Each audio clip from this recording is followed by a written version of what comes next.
Good morning and welcome to this joint podcast of Gunner Shot and Chakra News. Morning, sir.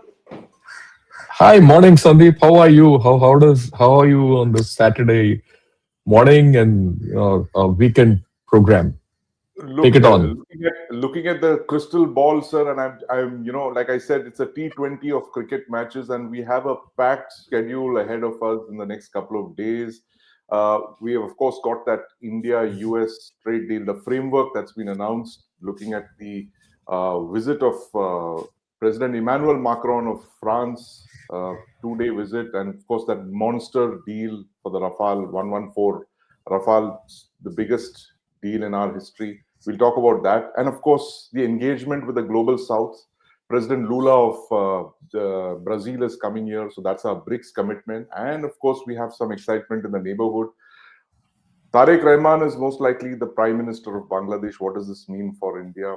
And we're going to talk to you about all of this. I have a lot of questions for you. But let's start, sir, with looking at the immediate neighborhood, Bangladesh. What's your take on the verdict? What does this mean for us? Look, this verdict is the best under the conditions. The good part is Jamaat is out, right? And you have BNP in. That's the first part. The thing is that we've already made an outreach to Tariq Rahman. Yes. Our External Affairs Minister went and spoke. Our ambassador also went and spoke, and that was publicized. And we virtually backed him, right? And okay, and it's a good result. There are a lot of shades of gray in this result that we can keep discussing till the cows come home. But it's a good result overall. It gives an opening for India, right? That's the first part of the story. I think there's a positive way of looking at it and there's a negative way of looking at it. Right? There are a lot of challenges in this outcome. Whether Tariq Rahman will live up to it, his own personal reputation, I wouldn't say reputation, established track record, Awami League being kept out, fine. But importantly, Jamaat has been kept out. The women of Bangladesh have spoken on this. You see, if the women had not voted the way they did, Jamaat had a good chance of coming back. I think there, a lot of people have made the error of thinking that, they can wish away the women of Bangladesh, especially the Jamaat, because that one interview by the Jamaat Amir to say that we don't want women here has costed him. And he shot himself. Yeah. He shot himself in his head on that day. Another thing which has happened is that the Americans backed Jamaat and they've lost. And this is typical of Americans because they try to engineer things and what it is. We all know that it was America who destabilized Bangladesh. It's very clear by now, right? And they were trying to build a Bangladesh which was quite different from what it was meant to be. And that's also backfired now. The problem for us is, how does Bangladesh turn around? Will it turn around or not? That's one part of the story. The second part of the story is, what does the US play in this? I'm more worried about the US, its actions and what it's going to do, not do in Bangladesh henceforth. Or will it just leave Bangladesh and walk away and destabilize this government otherwise? Right? And the reason is very simple, that at the end of the day, I'm convinced, right? Notwithstanding the India-US deal and all that, I'm pretty convinced that USA did this with a great purpose. The whole story. It's not only to put a threat into China, because from Yunnan, you have a direct access from Bangladesh to Yunnan, airfields and all that. Plus the fact that you are sitting in India, in the Hmm. some of the most vulnerable parts of India, if you are in Bangladesh, and that way, they're going to leave us with a cancer out there, which we have to keep contending with, which will retard our growth. Right. Right. Yeah, you have a perch. See, the situation before Hasina was toppled, or East was secure, everything was secure. Now they've injected a huge amount of instability there and in Bay of Bengal. Okay. So that is how I look at it. I will look at it beyond Bangladesh. I will look at it as part of India-US equation. How How are we? interesting. Yeah. Please, your view. One question for you, General Shankar. What happens to Mohammed Yunus now, the so-called, advisor caretaker to the caretaker government? Does he become the president? I'm sure he's tasted power now. He's been in the saddle for more than a year, and these kind of things are hard to. These kind of addictions are hard to give up. What role does he assume now? Does he become president? See, I'll have to step back a bit and then talk. Yunus came in at the behest of USA. Right. And then Yunus cultivated Jamaat. His hope was the NCP, those students thing, and Jamaat will get together radicalized elements, and then he got US to back Jamaat or whichever way. It was very clear after that Washington Post leak. Yes. The US was backing Jamaat. Okay, and Yunus was part of the game. Now that's come unraveled. Okay, and to ensure that he has a hand on the till, he initiated this referendum also. I understand the referendum. 58% of people who voted have said yes to the referendum. Well, I mean, without going into the details of the referendum, which itself are shady. That's why I said there are a lot of dark shades in Bangladesh, which is going to be time consuming. Now, the deal in the referendum is cut down the powers of the prime minister, increase the powers of the president.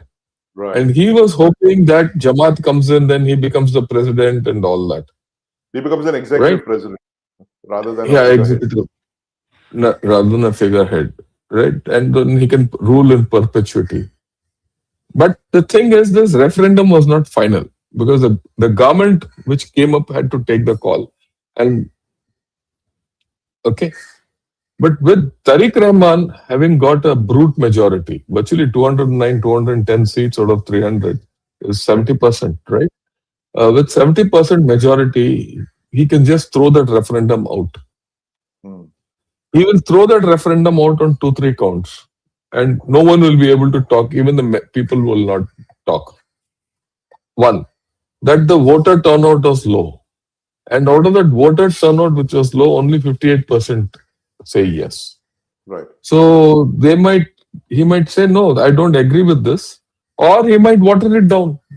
You see, the political way of doing it is okay. We'll debate it in the house. Once the debate, he'll initiate a debate, and then the debate will go because you see, ultimately that referendum has to be passed by the representatives of the people. Now you have a proper thing, and they will, like Yunus stretched out these elections over the past 1.5 years. He will also stretch it out, and it will lose significance. All this is provided Tariq Rahman lives up to you know uh, the ideals of parliamentary democracy. But if he goes back to his own old ways, established ways, he'll have problems. Right. So we'll see how it plays out. But I don't see much future for Yunus. I might be wrong. I think Tariq Rahman will waste him out. They make him Okay. insignificant, right? Right. And So the our big student, issue was primarily with the Jamaat coming in, and of course with Mohammed Yunus, the way that he was. yeah, it's gone. That's gone. And also remember, we have dealt with the BNP governments earlier twice. Yes. Yes. Okay, and those governments were worse governments, were more anti-India. Yeah. In this case, they can be anti-India, but where will they go? Yeah. Okay, and we are talking about developed India. We are talking of Bangladesh, which is still aspirational. You see, Yeah. they've tasted economic prosperity. Why will they give it up? I see some sense of this coming out in the voting pattern itself. They voted to keep Jamaat out. That's the Right. first. See, that gives. And the women have voted significantly. And the women want economic prosperity. So, that's how the women are in that country. They don't want them to be muzzled. And the garment industry depended on women. Yeah. So, a lot of things are coming out of this election. Like I said, I see if we can handle the situation better, we'll be okay. But the entire thing, one is the internal part, but I think the entire thing will have to be decided between India and USA. Right. But that's very interesting, how the United States has inserted itself into what we thought was a bilateral issue between India and Bangladesh. And I think that was the legacy of the Hasina years. In 15 years that she kept the United States out. And possibly that is why, the state, if you can say, the so-called deep state has kind of worked against her to get her out. And this has been one of her, recurring complaints, the fact that she acted in Bangladesh's interests and therefore, foreign external forces kind of maneuvered her out of power. But you think the US will still have the kind of leverage over Tariq that they did with his mother and his father in the past? They will. They will. I have no doubt. After all, Tariq, where was Tariq in UK? He would have Yeah. been already, UK and USA, virtually it's the same. Yeah. Yeah. So he would have been told, okay, this is what you will get or not get. See, we have to understand that Bangladesh has great strategic value for USA to reach not only into India but China also. So they will not take the foot. Yeah, Yunnan, the entire east of vulnerable east of or the vulnerable west end of China is there, and it also Bangladesh is close to Tibet. If tomorrow China USA wants to do something in Tibet, just next door.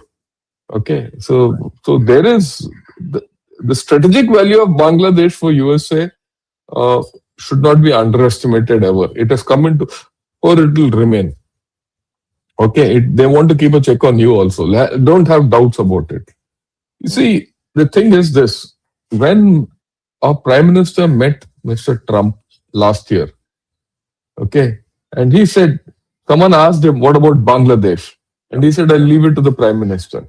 Will you be able to get back to that equation or not? Okay, that depends on entirely the outcomes of the trade deal, which you said we will have to talk of. But we'll talk of that.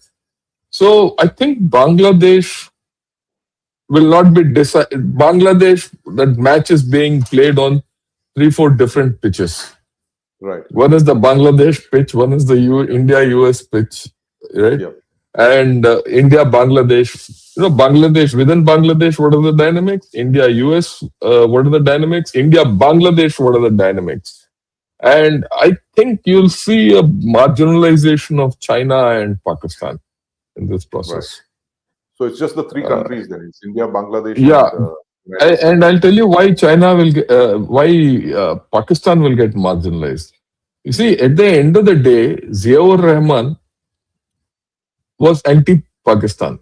He was one of the guys who raised the flag of independence. He raised the flag of 2 days later, right, from the Chittagong Hills, and he see, you might see Bangladesh National Party and Tariq Rahman trying to revise history to make Mujibur Rahman as the architect of the freedom struggle. Not Mujibur Rahman, Ziaur Rahman as the architect of the Bangladesh independence. That revision might happen. So if that revision is to happen, Pakistan is out of the equation. Right. Okay. China will be kept out by US. Yes. Not us. Because Bangladesh National Party has deep roots with China. They went, one delegation of 20 people went to China last year. and a Chinese delegation came here. And the Chinese ambassador in Bangladesh has been jumping up and down for joy that things are happening his way. So we'll have to see. But I think, but given the fact that China is where it is, its own internal problems are huge. And if Yeah. you see, China has not been playing a very great role externally. Hmm. Okay. See, China has been kicked out of Panama Canal and Venezuela and Latin America Yeah. virtually. Under a It's lot of pressure okay. also Lot globally. of Iran is on its last legs. Iran. I mean, the change in government will happen. I'm making this point, right? Even if it doesn't happen, the nuclear deal will happen. If the nuclear deal happens and Iran oil comes into the market, China is out of the equation. And do you think they will risk it here, especially with the fact that the internal problems of China are so huge? I'm not too worried about China. I'm still maintaining we have to be more worried about USA. Right. Okay, how will we handle this new relationship with USA is what we have to really think out. Unless, of course, the government has a clear idea about this, which Yeah. you and I might not have that kind of clairvoyance into the deal. Right. Speaking of which, this framework deal with the United States that's created a bit controversy. It's the $500 million thing that we've committed to buy from the United States. You see us getting into a trap with the United States? Are we doing exactly what Trump wants us to do, or are there other things in this that we don't fully realize now? I don't see any problem in this actually. To be Right. very honest, I don't see problems. I'll tell you why. The US wants this deal as much as we want. It's mutually beneficial. In fact, it's now the US which came forth because of the deal with the EU. One. That's the first thing. The 500 billion is only an intent. They also changed their stance, no? Yeah. After the first thing, they also changed their stance and softened it Right. to accommodate India. That's the second point. The third point is you see, we are the fastest growing aviation sector in the world today. Right. Right. You need more. You already placed orders with Boeing, which Yeah. means you're going to pay them anyway. That's itself, I believe, nearly $100 billion. Okay. And if that's $100 billion worth of imports, what's the next 400 billion over the next 5-6 years? Yeah. And whose its intent? There's no audit. After 5 years, if you can't do it, what will happen? See, things will, these, you got a lot of slack in this deal. Okay. At this point of time, yes, certain things will happen. Certain things won't happen. There's a lot of debate. It's as if the deal is going to get signed today. It's only a framework. Yeah. It's only a framework. Okay. It's a framework on a political understanding. The final deal will get signed. I'm sure it will get signed. And see, another thing, the barometer of this deal is not in the opposition party, what they're talking and all that. Right. It is the duty of our opposition to speak what they spoke. I grant it to them 100%. But what is the reaction on ground? Who has reacted on ground? If this deal was unfavorable, a lot of trade bodies would have come up, a lot of merchants would have come up, a lot of farmers would have come up, a lot of industrialists would have come up and said, no, this is not a good deal. That's not happened. On the other hand, I see a lot of people saying, yeah, we want this deal. Right. Okay. So I don't see much of a problem. We will get to a deal. Whether it is a good deal or a bad deal will be borne out by time. Right. See, even the deal with EU, it will be borne out. All these deals will be borne out with time. Yeah. What do the deals do? They give you openings for industry and commerce here and there to get ahead. Right. It ultimately depends on the Indian trader and the industrialist and the guy on ground to make it happen. It will depend a lot on our state governments. It whole lot of things. But I'm sanguine about the fact that our government, and I will say governments, state and central, are up to it. Right. Okay. they're going to do the right thing, and I see that uh, kind of a thinking in at Right. every level. So I am not too worried about the India-US trade deal. Let me be very honest. I'm more worried about the India-US strategic equations. Hmm. Uh, so, like you very clearly said, 2026, it's not the same as it was in 2025. So, what is this new? We had all those lovely expressions, the partnership, defining partnership of the 21st century, the India-US thing. Where are we now with the US and that strategic partnership? Is it a strategic partnership? No, it's not. It's gone. That's why I said I'm worried more about that. That partnership is gone. That's the first thing. The strategic geopolitical construct of that partnership is also gone. It's also gone. The whole thing, whether you like it or not, Mr. Trump has turned that whole thing on its head. Okay. I've always said that Mr. Trump was aiming at China at the end of the day, and he's Right. aimed very hard. His strategy of hemispheric dominance and Greenland or Iran and Russia. Look, Russia is now getting close to USA. I have to take you off on a tangent there. Because if you understand that, then the rest of the things fall in place. What's the latest in Russia? Lavrov and Putin have a difference of opinion. Putin and Xi Jinping have a difference of opinion. Russia wants to get onto the dollar, right? They don't see any future in China. So that where does that leave? Earlier it was, the China Russia equation, which wanted, uh, Yeah. right? They wanted to de-dollarize and all that. That is gone. If Russia wants to get onto the dollar, where does it leave China? No one is interested. Look at what's happened in Japan. Japan will then, is militarizing. China itself internally, we know it's a problem. It's in a mess.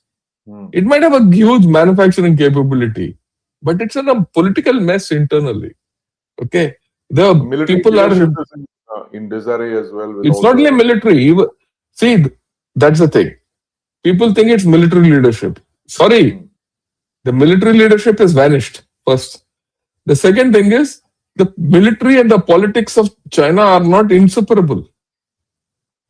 That's right. It's the There's a same. It's the party after all. It's the party yeah. who. You have to understand that today there's a three-way split within a political split within China. It's not on paper. I mean, it's not. Uh, you know, it can't be seen outside, but one knows. I mean, I can do a full show on it, which I intend to do. Yeah. Yeah. Right? This politico-military split in China has turned into a political tussle, and that's a grave thing. So China is going to internalize, and this they're going to internalize for the next 4 5 years, and they don't have a choice but to export because if they don't export, they're sunk. They're sunk. They have to export because internally nothing else is this thing. So this geopolitical thing and all is out of the equation for China. China has to worry about itself. It's not going to invade Taiwan, that means. Out of question. I mean, you take it from me. They might for regime survival and Right. lose. Okay, and lose.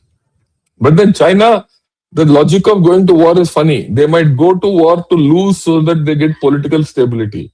That's what Deng Xiaoping did when he went in '79 to invade Vietnam. He knew they'll lose. He Right. wanted to, rein in PLA and all that. So the logic of going to war in China is far different from what you and I think. Right. Okay, so we'll see that playing out. So now I come back to USA. If this is the construct which was there and defining partnership of the century, that whole construct has changed, right? It has to be India and US a partnership which hinges around this trade deal and is built around this trade deal for a new global and economic order. I mean, I people might say, "Oh, look, this fellow's talking off his head," but which is the which is that one single great big economy and a large nation and a large power, a military power, which can help USA or us go against USA left standing today. Hmm.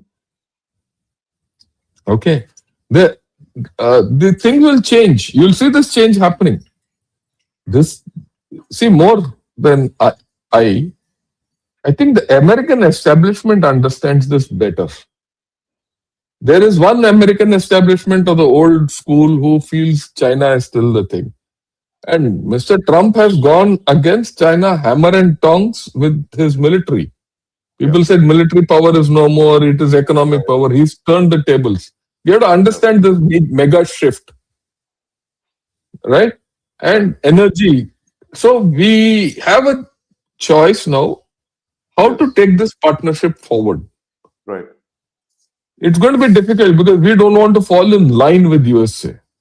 Yeah. We don't want to fall in line. We can be aligned with USA. That's a different story, but not fall in line. What USA wants us to fall in line, we need alignment with USA because we have today equal stakes in EU. Now Brazil is going to come in big. We are talking of the big economies. Middle East, we have higher stakes. After all, you have a partnership with UAE and Saudi Arabia. Also, there's a framework which has been signed. So you are moving on something different. You're evolving into something different, which was not there when the strategic partnership was signed and we felt it was the partnership of the century. That was USA about, has changed almost 2 decades ago, right? 2 decades. Yeah, beginning turn of the century. Turn. Okay. You have changed, so has USA. Look, if anyone now tells me USA is declining, then you are looking at the wrong end of the barrel. No, absolutely not. But I want to draw your attention, General Shankar, to what Paul Kapoor, who is the US Assistant Secretary of for South and Central Asia, said recently. He says that a strong, independent India is an important ally in countering China's influence in the Indo-Pacific, right? And this has been the US's thing all through. Right from the beginning, yeah. So, does this look like the US establishment basically saying this, that we need India? It's not that the strategic partnership is dead. It continues to remain as important because if you're trying to counter China, there is no country in the world today that is doing it as effectively as India. Yeah, I agree with you. But two things have changed in this.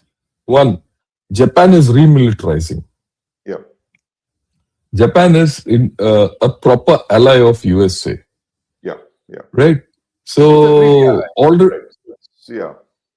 Okay, and Japan is militarizing. If you see, again, you have to go by what your adversary or your enemy talks. No, look at it from his perspective. You open any Mandarin portal.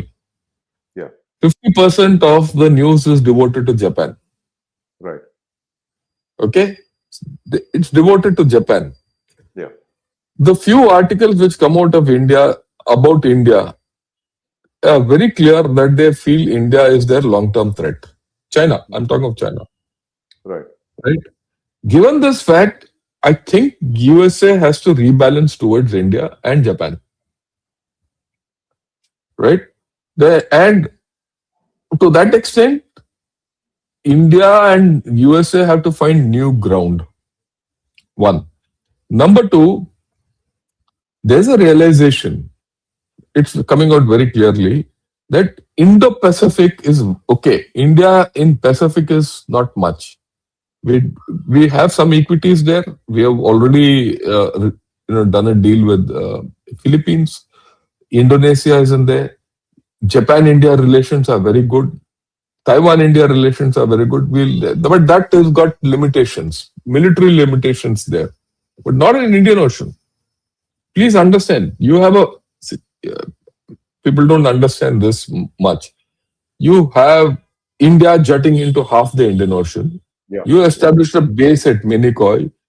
Andaman is there, which dominates the Malacca Strait, whether you like it or not, right?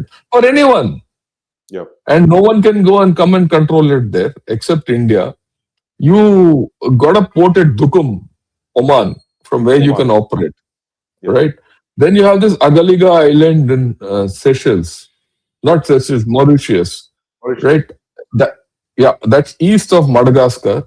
Then you are now Seychelles. You are giving them aid to build an airport at this place, Assumption Island, Yeah. and that Assumption controls the west coast, east coast of Africa into the Madagascar Strait, which means your capability to handle things in Indian Ocean region has force multiplied itself.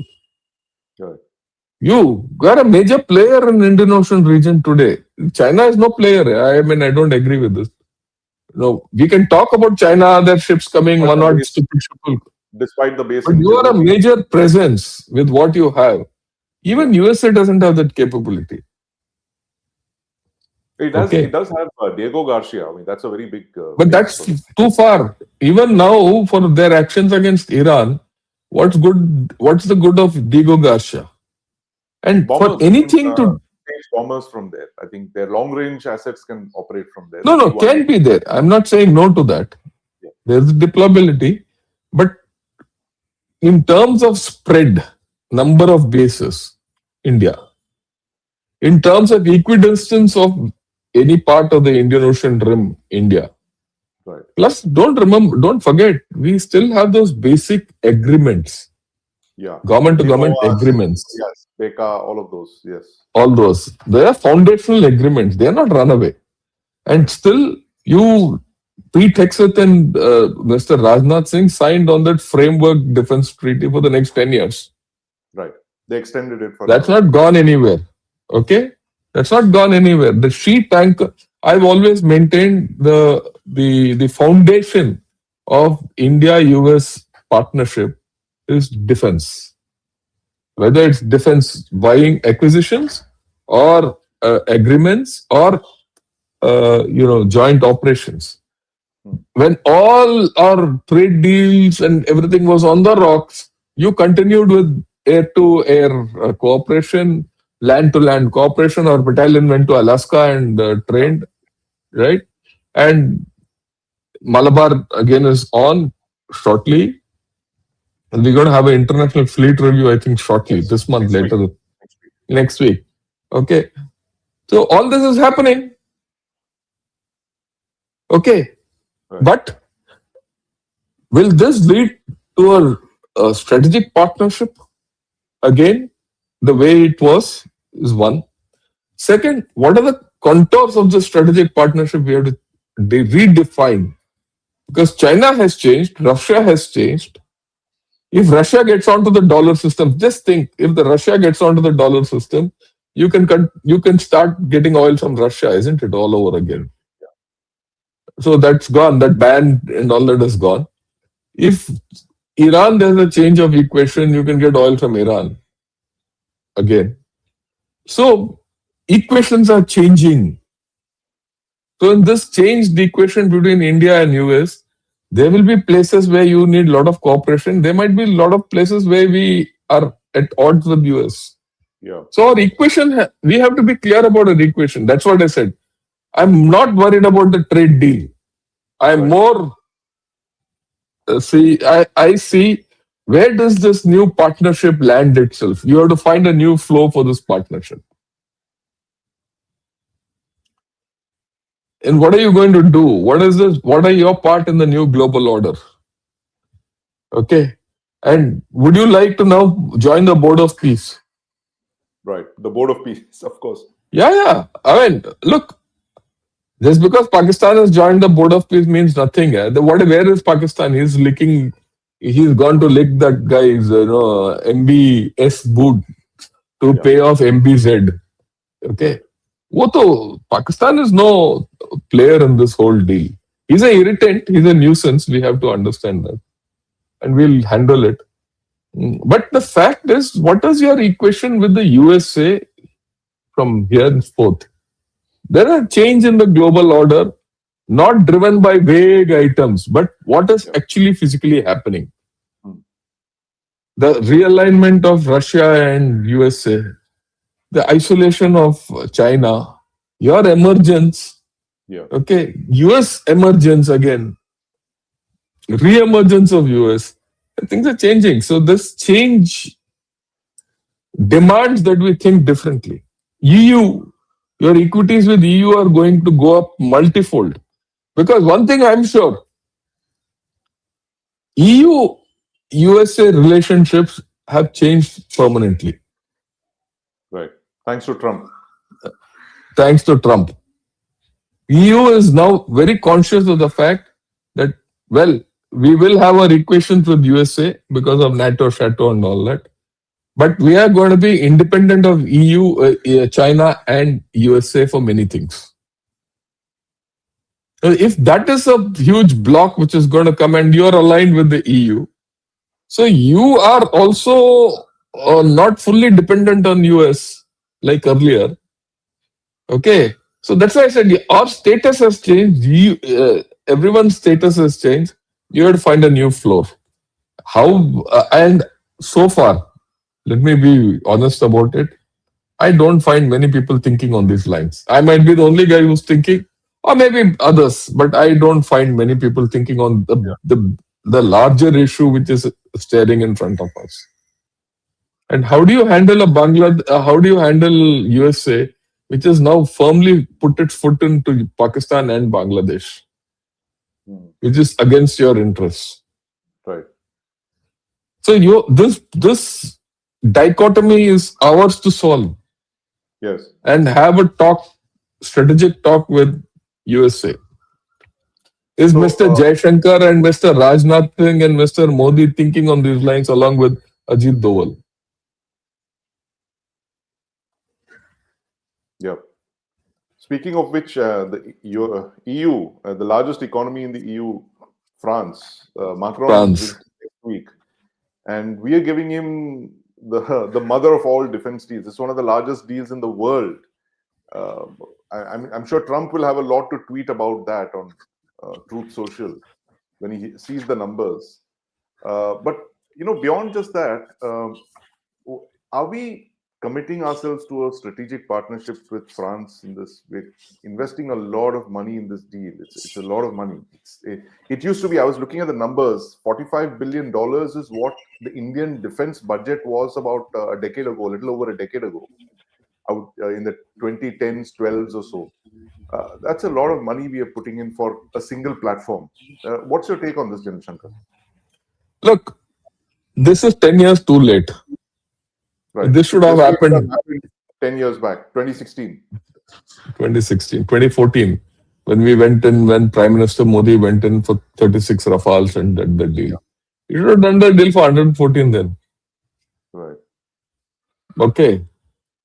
I mean, we knew, see, this is a process we knew started at the beginning of the century. Yeah. Okay. That we needed 114 MMRCA. That's the case. We went all around the world, got everyone.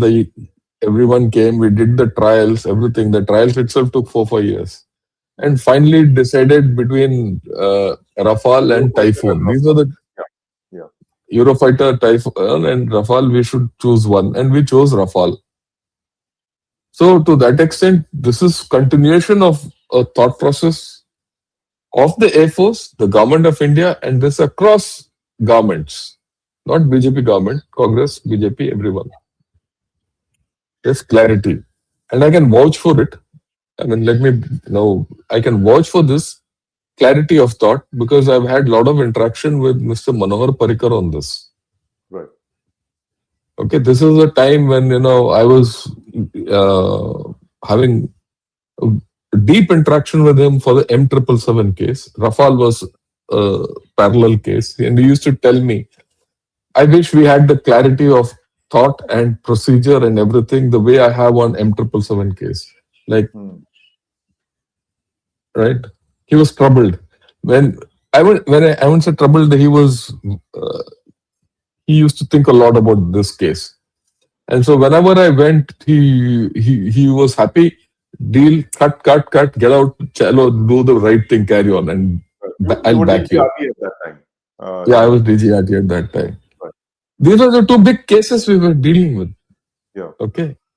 And but he was saying, yeah, and one day he did tell me I have to spend a lot of time on Rafales. Okay. So I knew the pressures. So that's the personal part. So I extend that. It was always a clear case that we had to. The politics of that time probably did not permit Mr. Modi and his government of that time to go in for a deal that way. That's why he's capped it at 36. Yeah. The size of the deal was too much, you're saying. Too much, right? But now it's a necessity. I mean, it's mandatory that we go in for this deal. So there's nothing wrong with it. Plus, you have the experience of the earlier deal.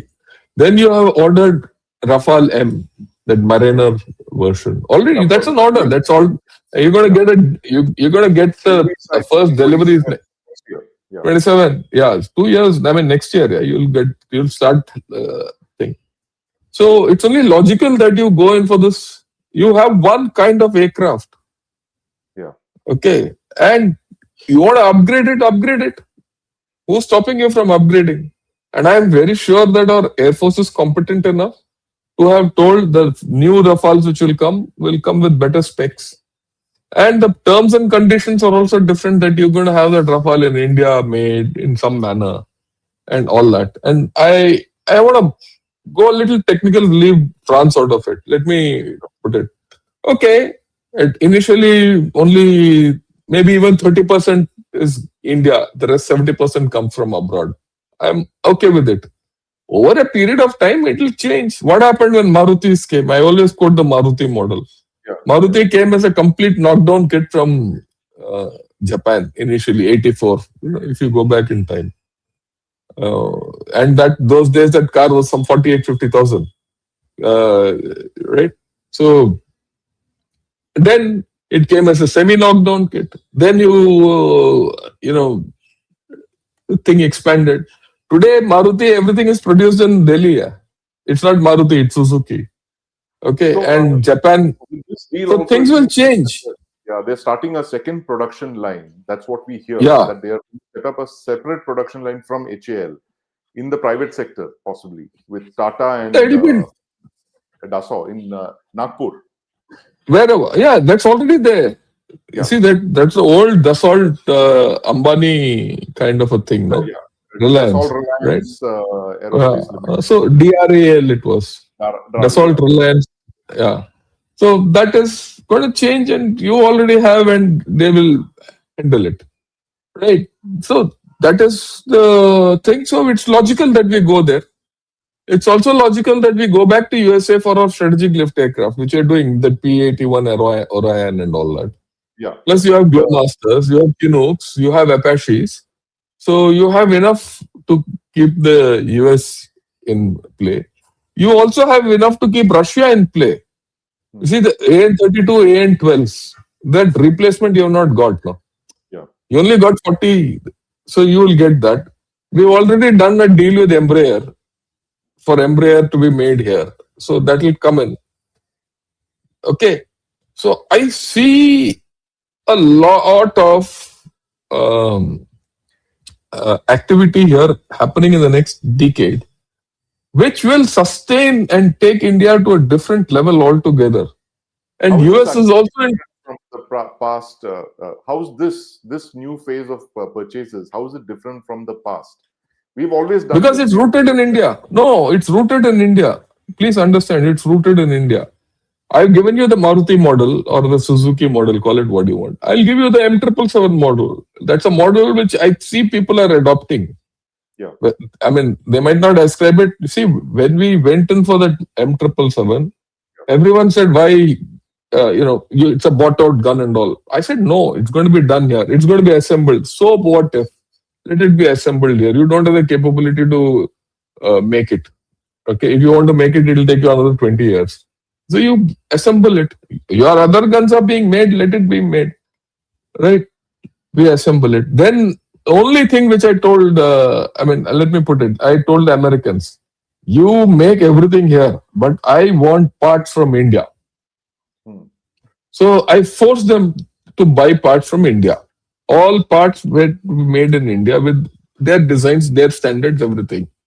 They felt they saw value in this, saying, look, I'll buy parts from India, make parts in India, design parts in India. I'll get a network put in India. I will not only give 140 spares for 145 M777s, but I have 2,000 guns all over the world. I'll give it there. Hmm. So today, for M777, India is the global hub. Is it? Are we Yes. supplying components Yeah. for M777s across the Yeah. world? Yeah. Yes. And that is all based on titanium technology. Because of the titanium technology, that technology is seeped into our industrial system. There are a lot of Right. things. So same thing I see happening here. Look at look at things which are happening. You are looking at Tata, what's that, with the one with Spain, Airbus, 295, C295. C295. That's going to come in. You're going to have Rafales. You're going to have Embraer coming in. You're going to have the Russian, what's that, IL-14 or some 114 coming in as Yeah, a replacement for AN-12 commercial. and AN-32. Right. Yeah. Right. Yeah. And you'll have the US things. US, of course, is FMS. They'll not let you make anything. You have to buy directly. Right. But you see, the thing in this is there are a lot of common industrial uh, goods, items, which have to be made for aircraft. And this is an aircraft industry you're kickstarting here. Yeah, the ecosystem. You're building the ecosystem here. Industry, yeah, support industry. Yeah. Earlier, our support industry was outside. Plus, you add the number of aircraft which Indigo and Air India are buying, Yeah. Boeing and Airbus. Yeah. Okay, put all this, your aviation industry is going to skyrocket in the next 10 years. And if a MRO setup, which is already in the cards, I heard in Hyderabad, is going to come up, the whole scene will change. It makes economic sense. Yeah. This is an investment, the way I look at it. People will say, why should, and of course, the moment you tell them parts will be made here and all that, they will say economic sense. Rafale itself will say economic sense. To say, okay, we'll get parts made in India and give it to, after all, Rafales are there in other countries also. 600 Rafales, I think, of 500, 600 flying. So all over the world. So they will, it's a huge thing which is happening. Yeah. I mean, one thing is to see Rafale is a huge order, but the other thing is to see what is the bigger thing which is happening. The force multiplier that can happen from it. Yeah, there's a force multiplication because all these deals are on the cards, no? Yes. See, when our Prime Minister went to, meet Mr. Putin, and Mr. Putin came here recently, we all discussed that. The only thing which was discussed was IL-76 in defense deals. Yeah. Not 76, IL-114, which is a replacement for your AN-32 and AN-12. Right? So I think we have to look at it strategically or from a little elevated thing. This Rafale deal makes a lot of sense. Okay. And plus the fact that our equation with France has always been good. Yeah. This is not the first aircraft. You go back Mirage, go back Elute, which are today Cheetah and Chetak. Yeah. So we have a thing, and France has been pretty reliable. Of course, France is one thing. It will never support you geopolitically. It won't. Be very clear. It won't. Right. Where is it? Tell me when France has given you any support geopolitically. He'll go and sell aircraft tomorrow to Pakistan also. After all, they also have 7 Mirages. Yeah. Okay, Mirage 2 Alpha or something like that. I'm forgetting the thing. They have 3s and 4s. Mirage 3. Yeah, they have. So let's not. So we should know about the French. The French are quite independent. Look, let me put it this way: the French are French. They speak in French. But since General Shankar, you're from the regiment of artillery. All our artillery in India, which was not English East India Company, was all French. So whether it was the Maratha armies, it was the Sikh armies, they were all the gunners were French. I mean the Yes, best gunners, the they're generals French. Yes. were all French. So we should actually Yeah. symbolically make a sale of one artillery gun to France. To France back, is it? Yeah, now that Yeah, we're making. I agree with you. When I started my career, we had some French artillery with us. The Brandt Right. motors were French. Yeah. The Soltem, the Soltem motors, essentially, though it was no Israel based, the technology was from France. And in the initial part, we were also looking at the French equipment coming in. But, well, that was different. We've changed. Right now, today, we are completely into our own indigenous artillery. So that's a sea change. That's a different story altogether. We can redo that story any day you want. But the fact is that you are slowly, we are moving towards our own indigenization. Atmanirbharta is not only about manufacturing in India. Yeah. Please, people have to understand. Atmanirbharta is about being self-reliant. You need strategic self-reliance. You need autonomy. You need freedom to buy what you want from where you want. And let's be very clear, we have failed as far as aircraft manufacturing, engine, we have failed. Right? You want to convert that into a success, you have no choice but to do all this. Because we had underinvested. We didn't put in the kind of resources, money, effort in aircraft engines. We didn't put this in. Right. Even now, even now, you have a behemoth like HAL and it cannot deliver. Why? Right? Between the Air Force and the DRDO and the HAL and the government of India. And I blame the government of India also on this. They failed to deliver an aircraft for India. Okay? Ultimately, the civil aviation. The table of the government of India, because government of India. What has the government done? It's all governments. I blame the current government and the previous governments. Okay? This is a defect within our government. General Shankar, there is a positive side to this. There is a project where we have delivered despite global sanctions, pressures, and it is the most complex defense technology we have ever attempted. The ballistic missile submarines, nuclear-powered ballistic missile submarines, where you have three stakeholders. You have the Department of Atomic Energy, you have the DRDO, and you have the Indian Navy. All of them are fused in one organization called the ATVP, Advanced Technology Vessel Program. Okay. So that is because the Indian Navy has always had an independent streak. And they were the main players in that game. Okay. That is why. Similarly, why Indian artillery succeeded? Because we took the control away from them. We took the control away and we succeeded. Okay. IAF, for whatever reason, maybe HAL was too big, maybe DRDO was too involved, maybe Air Force was not focused, and the government didn't have that strategic vision. All four of them have thing. These are case studies one has to study in detail. Okay. And maybe the whole system, the aircraft is a more complicated system than a gun or a ship also. So there are many shades to this. But you've done is more complicated than all of them. No, I'm not saying no to that. I'm not saying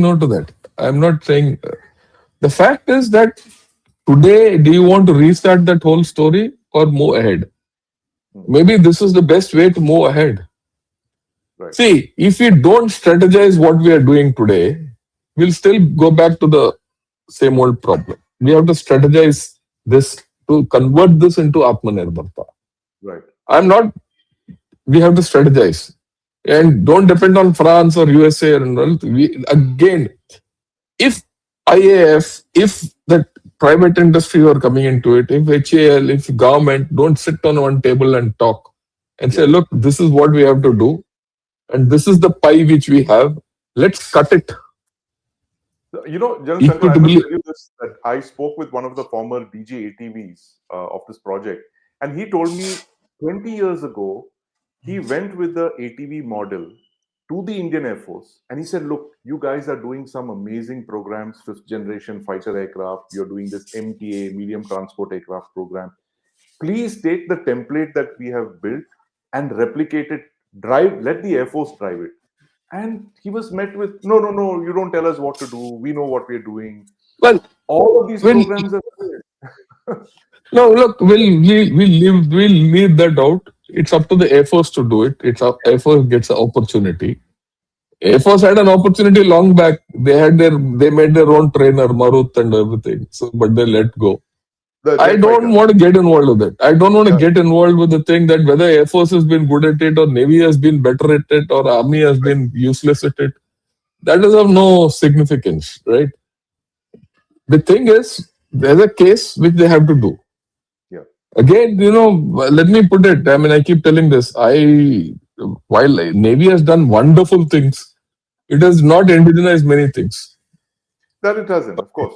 It's not blame. But in that one program, they've delivered. No, fine. We are not saying to. I'm not saying no to what Navy has done.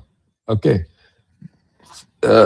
it's up to the Air Force, which is the driver in this, to get down to it and see what is to be done.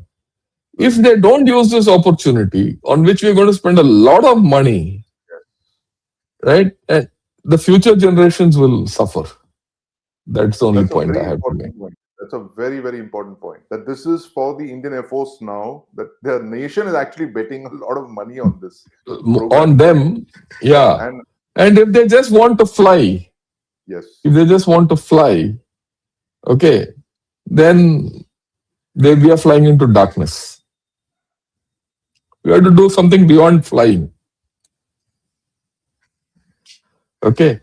I mean, as a DGRT, I was very clear in my mind that my job is not to fire guns. But those days were over. yeah.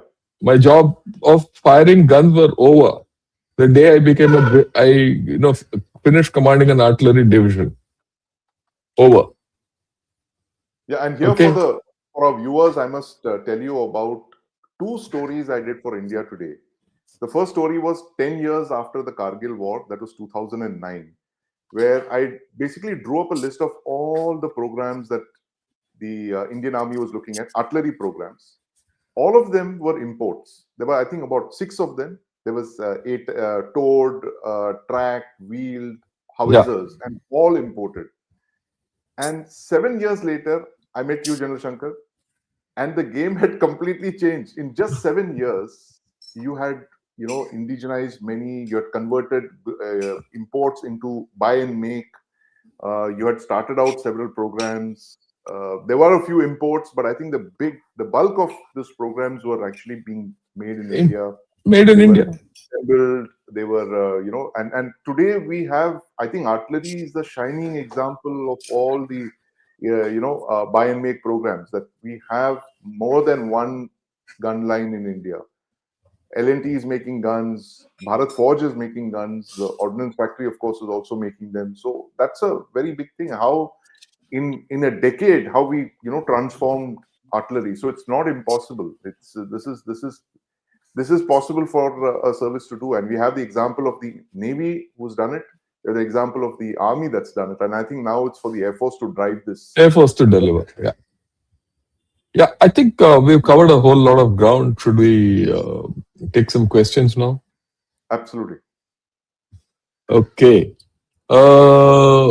Let me see some interesting questions.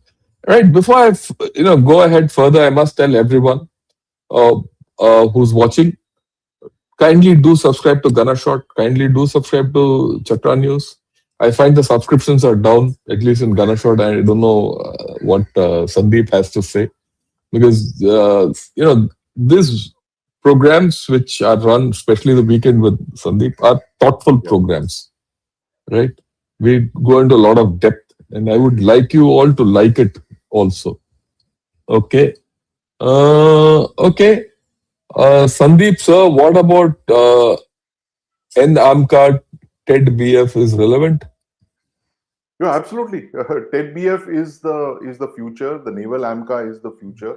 Uh, Now, the thing is that the government has to approve these programs, and my belief is that the Navy was waiting for that 26 thing to come through, the Rafale M, and once that goes through, they should go hell for leather for TED-BF and naval AMCA, because it's very clear that you're going to have 3 aircraft carriers into the foreseeable future. The third aircraft carrier will also come. It might not be the big one, but it will definitely be a IAC. Two will be like a INS Vikrant. It will be a similar thing, and you need fighters for that. And very clearly, it has to be the thing. The sad news, of course, is that the LCA Navy team, that test team, was disbanded. I think they should have continued with that. That's a national mission. It should Programs like this should never be shut down. They should always be running, because they will feed into the NM AMCA and the twin engine deck based fighter. So I think when the Rafale M comes in, this is now for naval aviation to deliver, not just the Air Force. They should Yeah, yeah. work hard on using the Rafale M as a test bed to try and kick off the TED-BF, because the numbers will come from TED-BF. Numbers will not come from Rafale. Okay. Good morning to both. The Washington Post leak has been an info op to make India accept BNP as the lesser evil, since a Jamaat-backed US-supported alternative be worse. Without the leak, BNP might not be acceptable either. Your view? I don't think so, but your view? No, I absolutely not. I think we're very happy with Tariq Rahman. Where the idea is that we were extremely uncomfortable with this unelected dictator sitting over there and ruling. And as you pointed out in our discussion today, I mean, he's literally nowhere to go. His plan seems to have backfired. The Jamaat thing, Jamaat and the students. So I think this is a good thing for us. If you've seen the show, you'll know why.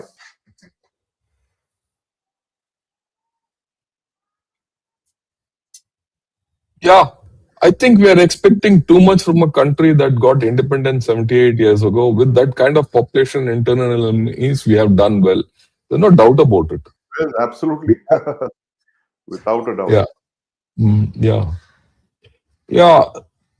Now, rocket projector 600, 264 and self-propelled RT. Pakistan has more self-propelled howitzers, around 660 versus India's 100, allowing for faster deployment and greater tactical mobility. Look, I picked this up because your figures are wrong. Okay? I must point it out. Pakistan doesn't have all this nonsense, and Pakistan doesn't have ammunition to fire this.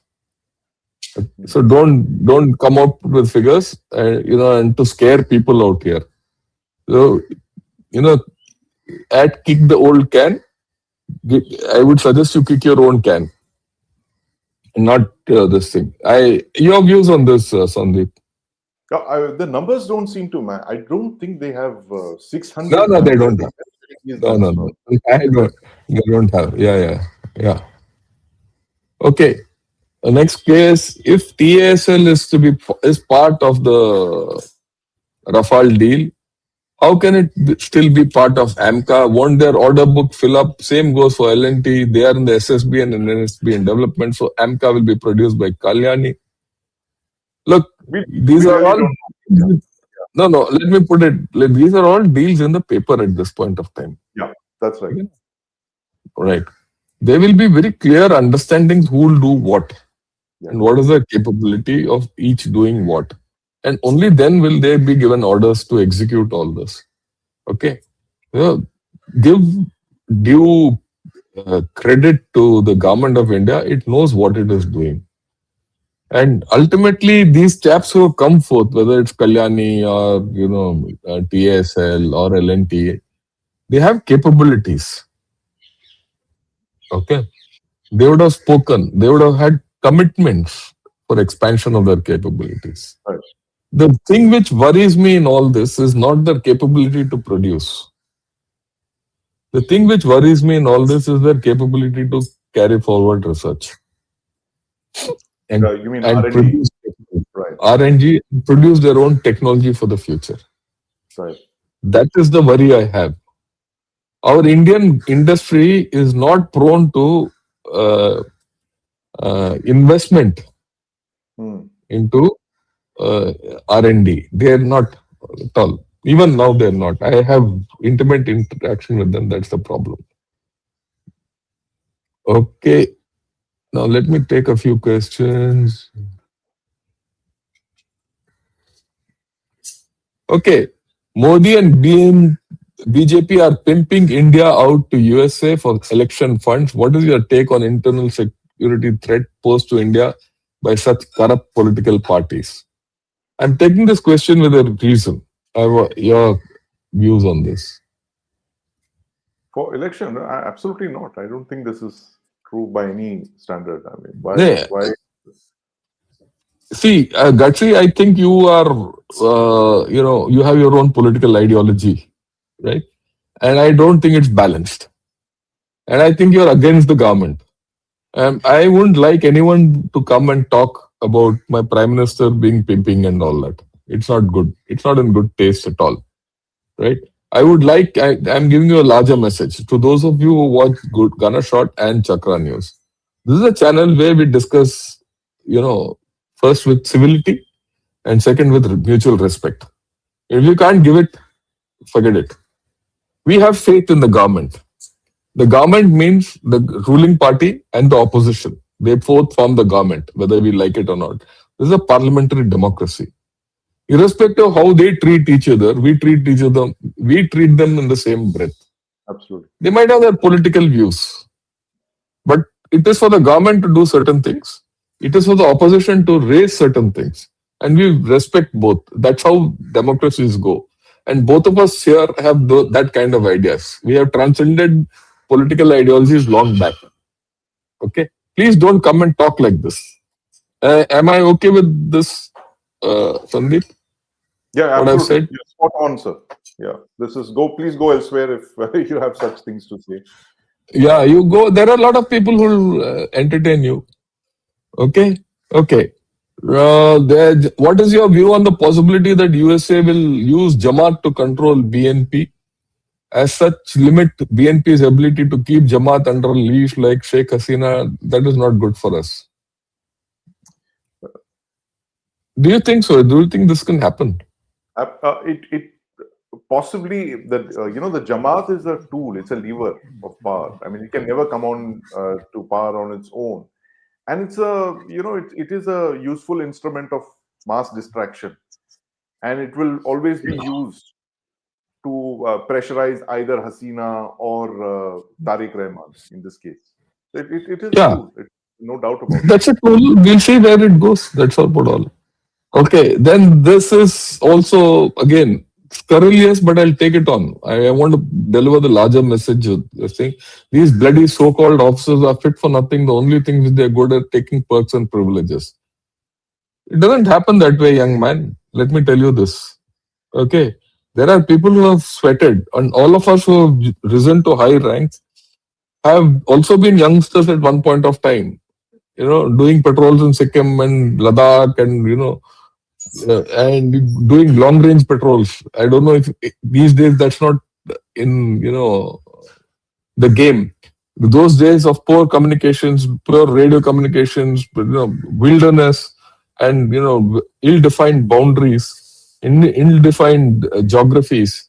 Right? We used to go on long range patrols for 15, 20 days, where we used to carry everything on our back and go, and our backs used to tear. We used to sleep under a ground sheet and one blanket, right? Either you take your food or you take what you have to think. And survival was difficult.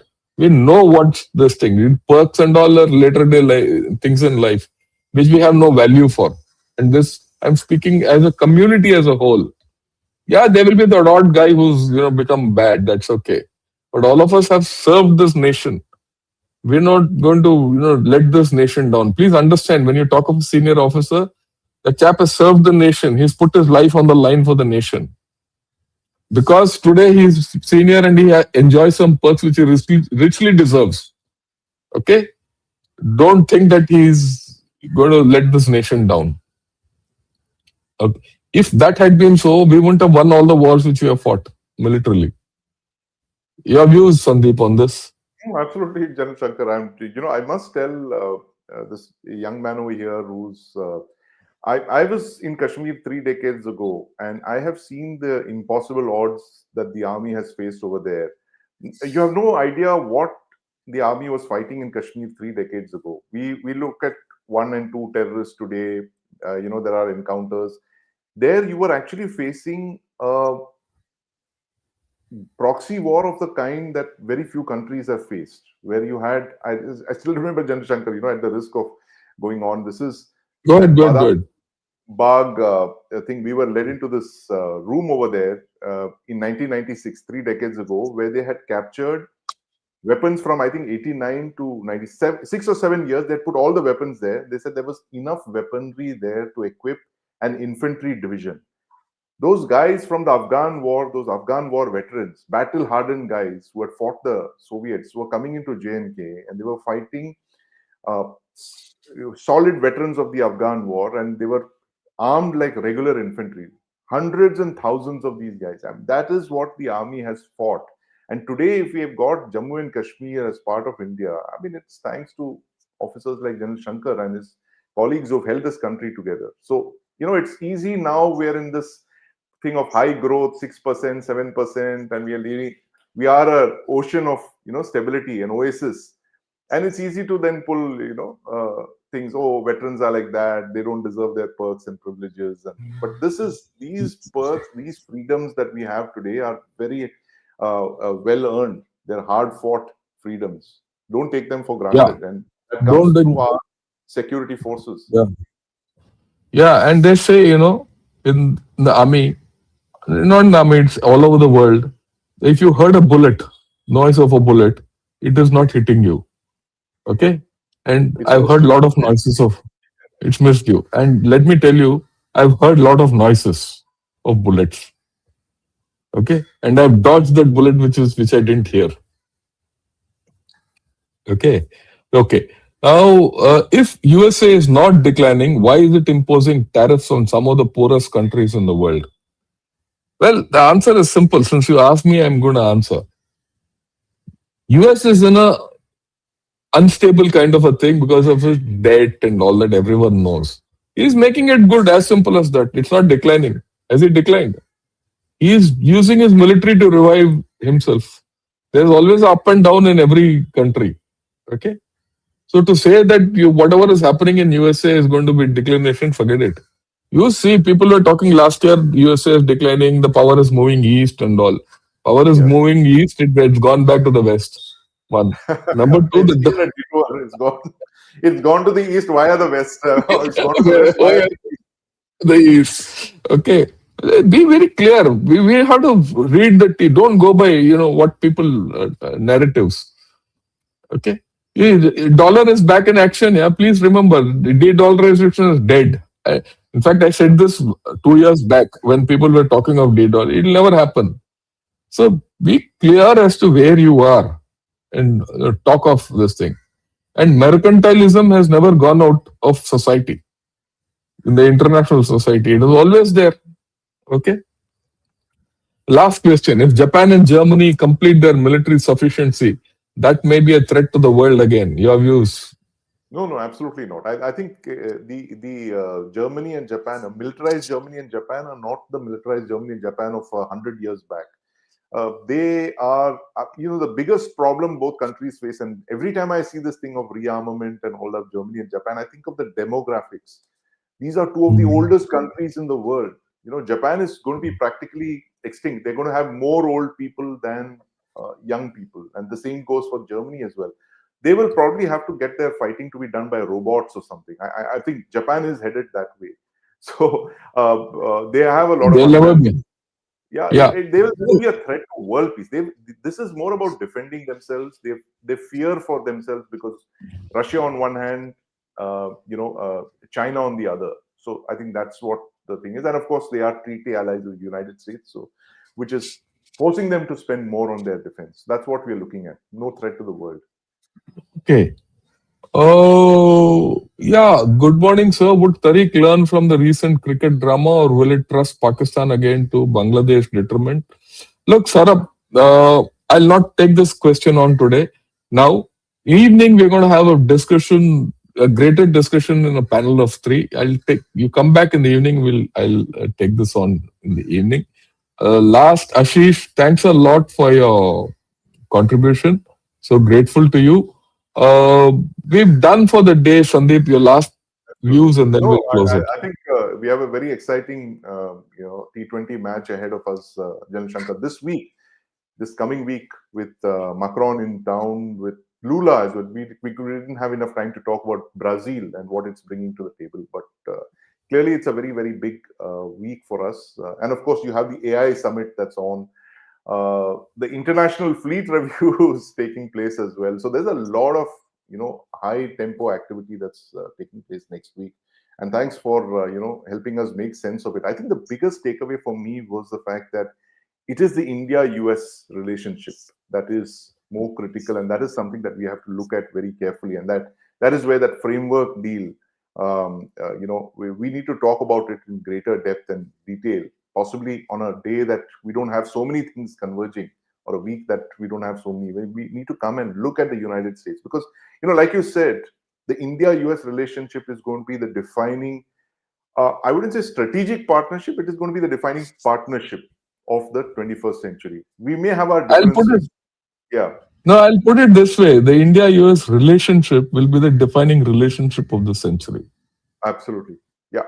And on that note, Okay. thank you very much, Yeah. Jan Shankar. Don't forget to like, share, subscribe to Gunner's Shot and to Chakra News. It's your support, your encouragement, your comments that makes us keep going and coming back to you every week, every Saturday, 9 a.m. Indian Standard Time. I'm here with General Shankar, Chakra News, Gunner's Shot. Come here to see the kind of debate that you will not see, the kind of questions you will not see on other platforms.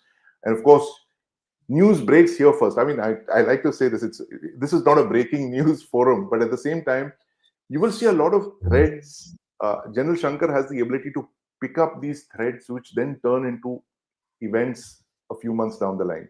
And you will see a lot of these threads, sentences that he may have spoken, expressions that he may have been used will actually manifest themselves in a few weeks. So that's why he's a bit of a crystal ball gazer, and like I keep saying that he may be a gunner, but his shot usually travels way over the horizon. Thanks. With this, thanks a lot. Have a great day and enjoy your weekend. Have a great weekend. Bye-bye. See you.